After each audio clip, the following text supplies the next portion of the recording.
today's ganap nga, first time ko magluto ng bulalo ay basta bulalo yan, nakshoot ha. Pagkatunog nga ng pressure cooker, abay pinahinga ko na muna at kumukulo na din naman yun sa loob. At habang pinapakuluan pa nga lang natin yung bulalo natin ay maghihiwa na ako ng sibuyas. Jaykon ko na nga pampautog, nakshoot ha. At sinunod ko naman na itong balata ng bawang ang pantanggal natin sa mga masasamang demonyo, charis. Alam kong nagtataka na kayo kung bakit may bawang at sibuyas akong binabalautan dito, lalo na yung bawang, bulalo na may niluluto ko. Mag-wait ka nga lang dyan mga kavava dahil hindi naman talaga bulalo yung niluluto ko, nakshoot ha. Saka na tayo magbulalo pag magaling ng dada, pero beans ang ulamin namin ngayon kasama ng mga buto-buto. Umiwas nga kami magluto ng bulalo pero hindi namin iniwasan magluto ng beans. Dahil nga baka magkarayuman na naman ang dada. Tamang antay nga lang kami ng niluluto ng chacha habang ang dada may dala-dala. Abayan na naman kaya itong sinapi niya, nakshoot ha, may pareregalo pa pero ako rin pala magbabayad. Advance gift nga daw sa akin ng dada to dahil panay ang utos ko daw sa kanya, nakuhanan ko siya ng video. Ay charis, ako pala, kaya naman nagsawa na siyang kaka-video sa akin kaya daw magsarili na ako, nakshoot ha. Abay na excited nga kaming dalawa ng chacha ko at ang alam ng chacha ay laruan na naman niya pero hindi niya alam this time sa akin naman, charis. Paano ba naman kasi hindi ako bibilan ng dada ng ganitong kalaki? Eh yung binigay sa amin ni kuya, Diyos ko, si Jamelyn na naman ang nakasira. Hindi pa nga namin nasusulit yun pero wala na, sira na naman. At pagod na nga rin daw ang dada sa akin na mag-video kaya naman binilhan na nga talaga ako ng ganito. Abay nakshoot, nagulat naman ako, napakalaki. Sobrang happy nga ang kavava nyo at talaga namang mag-isa ko na lang din talaga mag-vlog nito, wala kang pakialam, charis.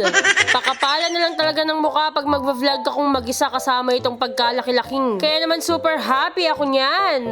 Kaya naman sa may mga gustong mag-avail din itong pagkaganda-ganda at pagkalaki-laking, ewan ko kung anong tawag dito, basta yun, pang camera. Abay sa sobrang bait nga ng dada kaya naman nilutuan ko kaagad siya ng paborito niyang beans. Samahan mo pa ng buto-buto, Diyos ko, nakshoota ng kanyaman na. Nung kumukulo na nga yung beans at medyo nagbubuka ka na sila, abay sinunod ko na rin naman ng maggisa. Inuna ko na nga itong bawang at nung medyo mag-brown-brown na yung bawang, sinunod ko na itong pagkarami-raming sibuyas.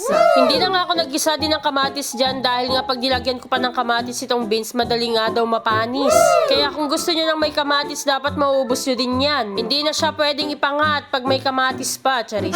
Nung medyo nagisa ko na nga yung bawang at sibuyas, nilagay ko na nga ito sa may kumukulong beans at mga buto-buto. Pero Diyos ko, mapaparami na naman ang pagkain ng kavava ninyo ng kanyaman na. May natutunan nga na naman akong menu for today's video, nakshoota. Hindi talaga ako nagluluto pero first time ko magluluto ng beans. Nung medyo kumukulo na naman at patuloy lang siya kumukulo, abay nilagyan ko na rin naman ng patis. Hindi na nga ako naglagay dyan ng asin, puro patis na lang ang ginagamit namin. Dahil mas mabango nga ito at pantanggal lansa rin tong patis na to. Abay sabi nga ng matatanda, mas masarap daw yung mabaho, nakshoota. Nung tinikman ko na nga, abay sakto lang sa panlasa ko, kaya naman sinunod ko ng lagyan ng pork. Nor cubes na pork. Oy, baka sabihin nyo, walang ricado na karne to, meron nga itong buto-buto, Diyos ko, pagkarami-rami. Naglagay lang ako ng nor cubes na pork para naman pandagdag sa panlasa, para hindi naman puro beans yung malalasahan mo.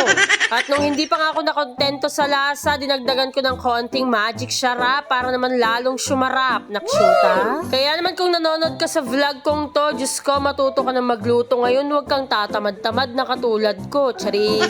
Abay nung nasatisfied na nga ako sa lasa, minekos-mekos ko na ako, sabi ko sa inyo, may konting beans lang to, puro sahog ng karne. Aro, Diyos ko, may nagawa na naman akong kabutihan, may nagawa na naman akong recipe ngayong araw na to, Diyos ko, ng kanyaman na. Repolyo na nga lang yung gulay na meron kami at wala kaming ampalaya.